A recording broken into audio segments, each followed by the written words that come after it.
The jungle awakens with the first light of dawn. Shafts of golden sunlight pierce the dense canopy, painting dappled patterns on the forest floor.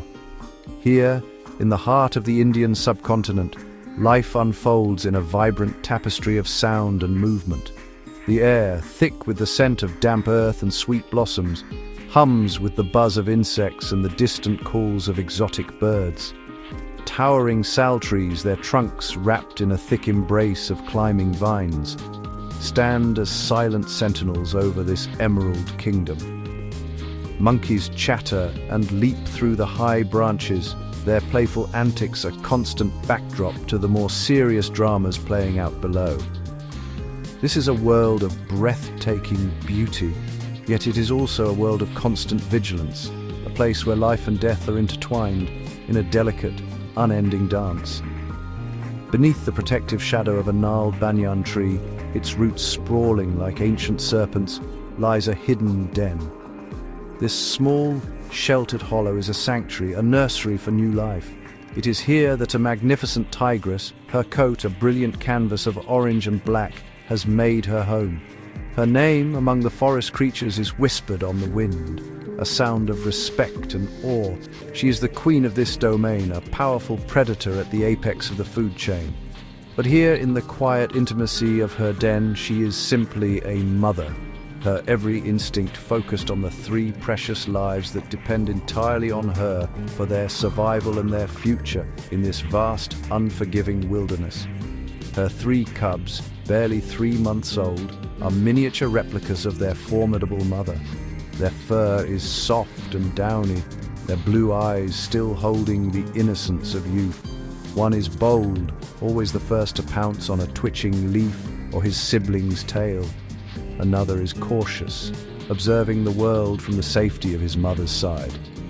The third, a small female, is a perfect blend of curiosity and care. They spend their days in a flurry of mock battles and clumsy explorations, their tiny growls and playful squeaks echoing softly within their secluded world.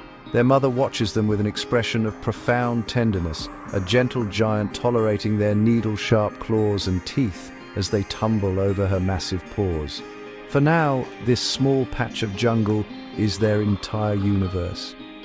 Their days are a simple, idyllic cycle of nursing, sleeping, and playing under their mother's watchful eye. They are blissfully unaware of the dangers that lurk just beyond the familiar sense of their den. The world outside is a complex arena of competitors and predators, a place where every step must be measured and every sound analyzed. The mother tiger knows this all too well. Her calm demeanor masks a constant state of alertness. Every rustle in the undergrowth, every unfamiliar scent on the breeze is noted and assessed. Her primary duty is to protect this fragile new generation and prepare them for the harsh realities of the world they will one day inherit. Tigers are, by their very nature, solitary creatures. Once they reach maturity, they carve out and fiercely defend vast territories. Their lives lived in splendid isolation, meeting others only briefly to mate. This solitary existence is a key to their success, ensuring that the hunting grounds are not overtaxed and that each powerful predator has enough space and prey to thrive. The bond between a mother and her cubs is therefore a profound exception to this rule. For a period of roughly 2 years, the tigress puts aside her solitary instincts, dedicating herself completely to the monumental task of raising her offspring. This is a period of immense vulnerability and extraordinary effort, a true testament to the power of maternal instinct in the animal kingdom. The mother tiger is a single parent in the truest sense of the word. The male tiger, the father of her cubs, plays no role in their upbringing. His contribution ends with their conception. From the moment of their birth, the responsibility for their safety, nourishment, and education rests solely on her powerful shoulders. She must hunt for them, protect them from a host of dangers, and teach them all the skills they will need to survive on their own. It is a relentless, all-consuming job. She must be a provider, a guardian, a teacher, and a fortress, all rolled into one magnificent striped predator. Her own needs become secondary to the constant pressing needs of her growing family. This protective role is her life's most important mission. The jungle is filled with potential threats to her small, defenseless cubs. Leopards, packs of wild dogs, and even large pythons would see a young tiger cub as an opportunity. A greater danger still can come from other tigers. A wandering male tiger encountering cubs that are not his own may kill them to bring the female back into season so he can father his own litter. Consequently, the mother tiger is in a perpetual state of high alert. She moves her cubs frequently from one den to another, a strategy designed to throw potential predators off their scent and keep her precious family's location a well-guarded secret. Her every action is a lesson. When she stalks prey, her cubs watch, their young minds absorbing the art of the ambush. When she grooms their fur with her rough tongue, she is reinforcing social bonds and checking for injuries. Even her low, rumbling growl, a sound of warning or reassurance, is a vital part of their education. She is teaching them the complex language of the jungle, the subtle cues that distinguish friend from foe, safety from peril.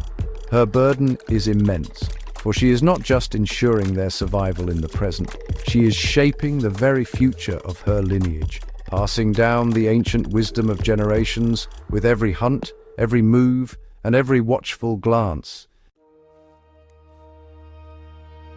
The rhythm of life in the tigress's territory has begun to change. The once abundant herds of deer and wild boar that roamed these woods have moved on. The dry season has been long and unforgiving, turning the lush undergrowth into a brittle brown carpet. The streams where prey once gathered to drink have dwindled to mere trickles of muddy water. For the mother tiger, this shift presents a growing crisis. Her hunting forays, which once yielded success within a few hours, now stretch into long, frustrating nights. She must travel farther and farther from her den, her powerful body growing weary from the fruitless search. The scent of prey is faint on the wind, a ghost of the bounty that once was. Her cubs, now growing rapidly, have an insatiable appetite. The milk she provides is no longer enough to satisfy their needs. They require meat to build the strong bones and powerful muscles they will need for their own lives as predators. Their playful antics have taken on a sharper edge, a restlessness born of hunger. They tumble and nip at each other, but their energy flags more quickly than before. Their mother returns to the den after a long night's hunt, often with nothing to show for her efforts. The disappointment is a heavy weight, a silent pressure that drives her to push her limits even further. She knows that time is running out. She can feel her own strength beginning to wane. A successful hunt requires immense energy, a powerful burst of speed to close the distance on alert prey. But with each failed attempt, her energy reserves are depleted, and the hunger gnaws not only at her cubs' bellies but at her own. The vicious cycle of scarcity is tightening its grip. She needs to eat to have the strength to hunt, but she cannot hunt successfully without that strength. This is the harsh calculus of survival in the wild. Nature offers no sympathy for failure. The law of the jungle is simple and brutal. The strong and the successful eat, while the weak and the unlucky perish. The tigress knows that a drastic decision must be made. Her current territory, once a reliable provider, has become a barren larder. To remain here would be to condemn her family to slow starvation. Her instincts, honed by millennia of ancestral knowledge, tell her that there is only one option left. Across the wide, formidable river that marks the boundary of her domain lies a different land, a land of richer forests and, she hopes, more plentiful game. The river is a significant barrier, a place of known danger, but the danger of staying has now become greater than the danger of leaving. The urgency is palpable. It is a choice between a perilous journey and certain decline. The family arrives at the riverbank as the afternoon sun begins its descent. casting long, dramatic shadows across the water. The river is wide, a vast expanse of slow-moving murky water that cuts a brown swathe through the green landscape. From a distance, it appears almost peaceful. The surface is like polished glass, reflecting the cloud-streaked sky above. There are no rapids, no crashing waves, just a gentle, inexorable current pulling silently towards the sea. A lone egret stands motionless in the shallows on the far bank, a statue of pure white against the dark green of the jungle beyond. The air here is different, cooler, and heavy with the smell of wet mud and decaying vegetation. The mother tiger stands at the water's edge, her powerful muscles tensed. She's not fooled by the river's tranquil appearance. She has lived her entire life in this territory and knows the river's secrets. She can feel the low, subtle vibrations through the soles of her pores, a sign of the immense power hidden beneath the placid surface. She tests the air, her nostrils flaring, trying to catch any scent that might signal danger. Her gaze is intense, scanning not just the opposite bank, but the surface of the water itself. She is looking for any sign, any ripple, any disturbance that might betray what lies beneath the calm facade. For her, the river is not a peaceful oasis. It is a gauntlet that must be run. The three cubs, however, see the river with naive eyes. They have never seen such a vast body of water before. Their initial reaction is one of curiosity and excitement. The boldest cub tentatively dips a paw into the cool water, quickly retracting it with a surprised shake. The cautious one stays close to his mother's hind legs, peering around her nervously at the strange, shimmering expanse. They are unaware of the river's dual nature. To them, it is simply a new and interesting feature of their world, perhaps even a place for a new kind of game. They do not understand their mother's hesitation, her deep-seated apprehension. Their innocence is a stark contrast to her experienced caution. The mother tiger lets out a low, soft chuff, a sound meant to gather her cubs and keep them close. She must instill in them a sense of caution without creating outright panic. She nudges them gently with her massive head, her message clear: "Stay close, be quiet, and follow my lead." She knows that tigers are strong swimmers, one of the few great cats that are comfortable in the water. But she also knows that this river is home to other, older predators, creatures perfectly adapted to this aquatic environment. Her hesitation is not about her own ability, but about the vulnerability of her young. Crossing this river is a calculated risk, and she is weighing the odds with the life or death gravity it deserves. Beneath the river's placid, mirror-like surface lies another world, a realm of shadow and silence. This is the domain of the mugger crocodile, an ancient and formidable predator. They are masters of ambush, creatures of immense patience and explosive power. For hours, they can lie perfectly still, submerged just below the surface, with only their eyes and nostrils breaking the water. They look like harmless floating logs, inanimate pieces of driftwood carried along by the gentle current. This camouflage is their greatest weapon. Unwary animals coming to the river's edge to drink see nothing but a peaceful scene, oblivious to the lethal danger lurking just a few feet away. The crocodiles have been aware of the tiger's presence for some time. They are exquisitely sensitive to vibrations in the water and on the riverbank. The weight of the tigress and her cubs, their movements at the water's edge, have sent a clear signal through the water, an announcement of potential prey. Now several of these reptilian hunters begin to position themselves. They move with an eerie, silent grace, their powerful tails sculling gently, propelling them through the murky depths without creating a single ripple on the surface. Their eyes, equipped with a special membrane, allow them to see clearly underwater. They are converging, forming a silent, deadly reception committee for the family they sense is about to cross. The largest of the crocodiles, a massive old male with a scarred, gnarled snout, is the leader of this silent hunt. He is a veteran of countless ambushes, a living relic from a prehistoric age. His brain is wired for one purpose: to detect, stalk, and kill. He knows the crossing points, the places where animals are most vulnerable. He has seen the tigress and her cubs, and he has identified the weakest members of the group, the small, inexperienced young. His strategy is simple. Wait for the animals to enter the deep channel in the middle of the river, where their feet can no longer touch the bottom, and then strike with overwhelming force from below. The mother tiger, for all her keen senses, cannot see the crocodiles hidden in the opaque brown water, but she can feel their presence. It is a primal instinct, a sixth sense that warns of a hidden predator. The air feels heavy, charged with an unseen threat. The absolute stillness of the water now seems unnatural, too quiet.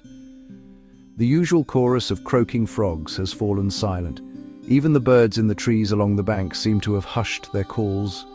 The entire environment is holding its breath, anticipating the violent drama that is about to unfold.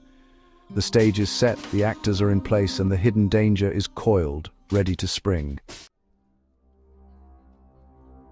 After a final, sweeping scan of the far bank, the mother tiger makes her decision.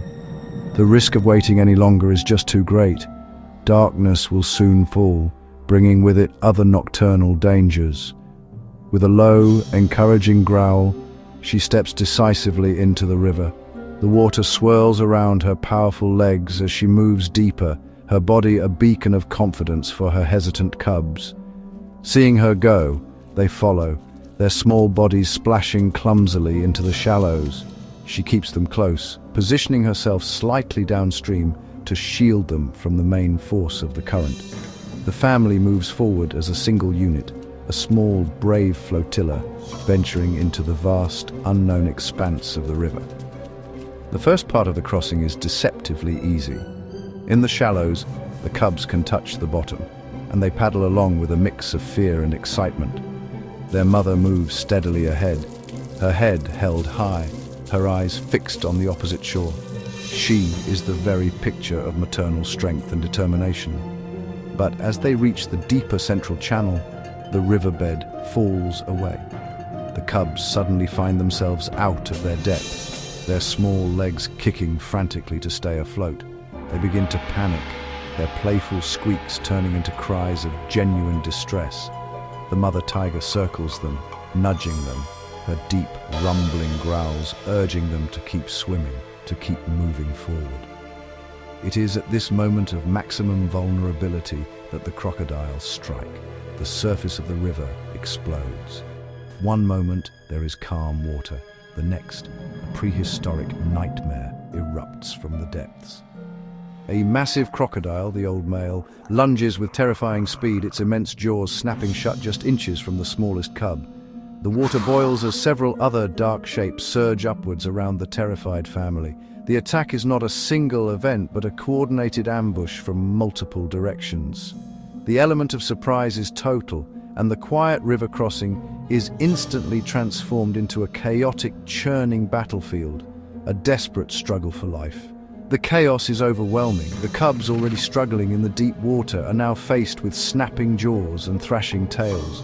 They cry out in terror, their small bodies buffeted by the waves created by the giant reptiles. One crocodile manages to get a grip on the rearmost cub's leg, its teeth sinking into the soft flesh. The cub shrieks in pain and fear, its desperate struggle threatening to pull it under the surface. The peaceful river has become a river of death, a swirling vortex of teeth, claws, and primal fear.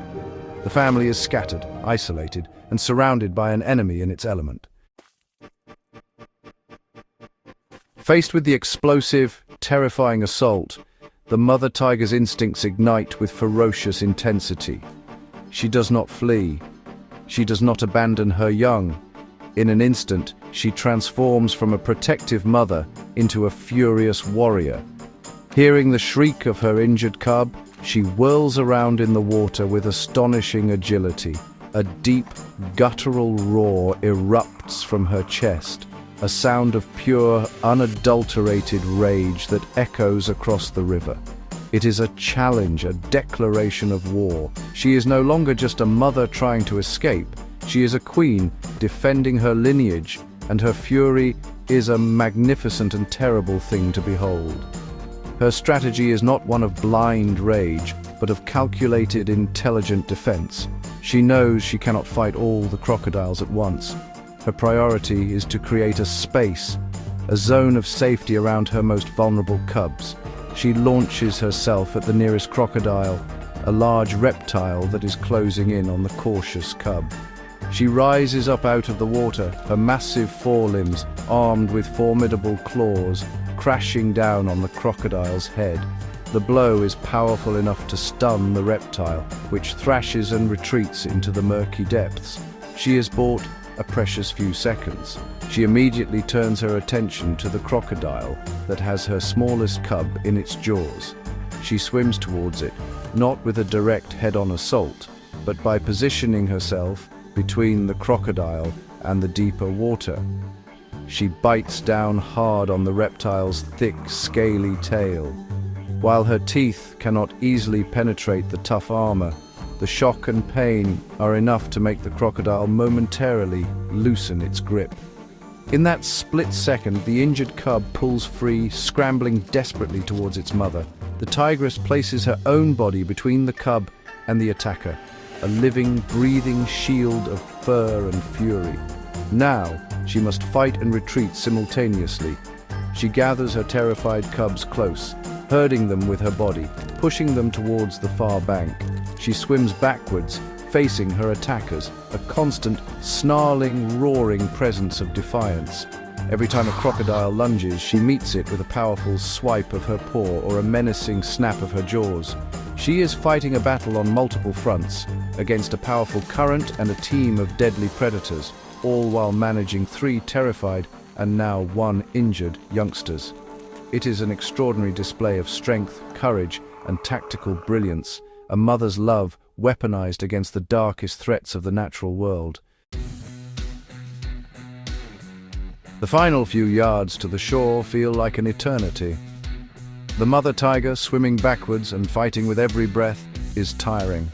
Her muscles burn and her lungs ache for air. The crocodiles, sensing her fatigue, press their attack with renewed vigor, snapping and lunging in the churning water.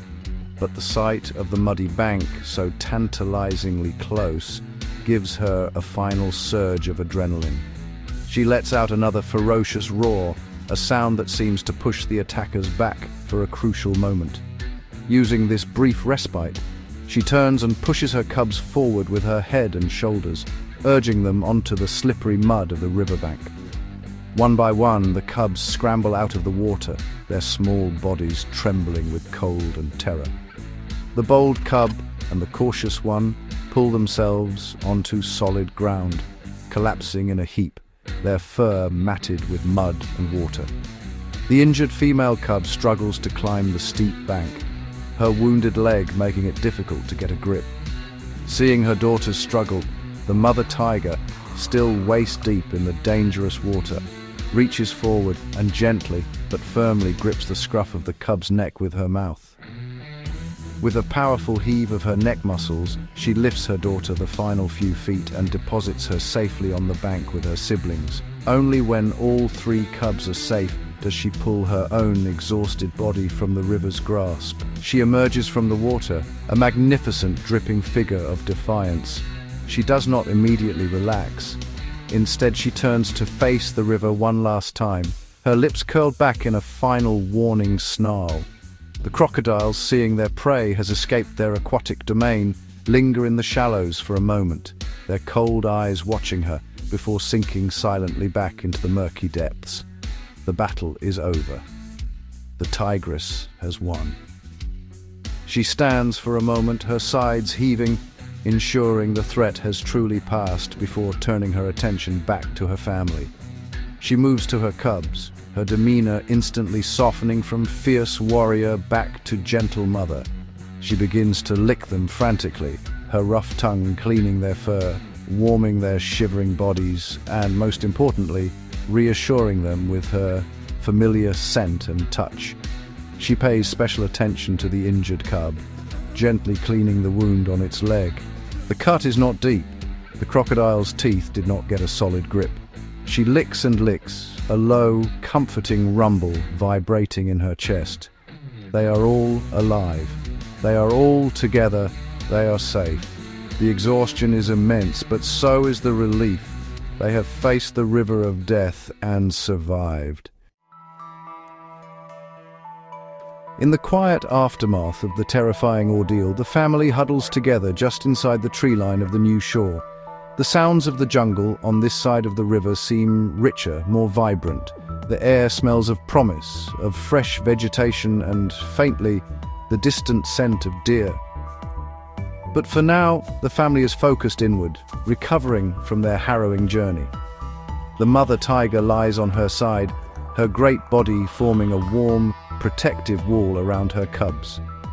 They nurse greedily, not just for nourishment, but for comfort, for the reassurance of her heartbeat and the safety of her presence. The fear slowly recedes, replaced by the profound security of a mother's love.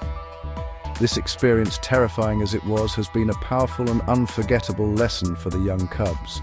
They have learned that the world is far more complex and dangerous than their sun-dappled nursery. They have learned that a calm surface can hide a deadly threat and that danger can strike without warning. They have felt true fear, the cold grip of a predator's jaws, and the desperate struggle for survival. These are lessons that cannot be taught through play or mock battles. They have been seared into their memories, a foundational piece of knowledge that will shape their instincts and guide their actions for the rest of their lives. They are no longer innocent babies. They have taken their first major step toward becoming true tigers. More importantly, they have witnessed their mother's incredible courage and power. They saw her transform from a gentle caregiver into a fearsome protector, a warrior who would face down giant monsters for their sake. They have learned that a tiger does not just hunt, it fights. It defends its family with strategic fury and unwavering bravery. This image of their mother roaring in defiance, a shield of orange and black against the dark water, will be imprinted on their minds forever. It is the ultimate lesson in what it means to be a tiger, to be strong, to be intelligent, and to be brave in the face of overwhelming odds. As the last light of day fades and the jungle's nocturnal chorus begins, the mother tiger raises her head. Her mission is far from over. She has brought her family to a new land, but new challenges and dangers will surely await them. The wound on her cub's leg is a physical reminder of the price of survival. But tonight, they are safe. They have faced the ultimate test and emerged stronger. The river taught them about danger, but their mother taught them how to overcome it. The cubs, now sleeping soundly against her warm belly, have been changed by the river, forged in its crucible of fear and survival, and are now better prepared for the great wild world that awaits.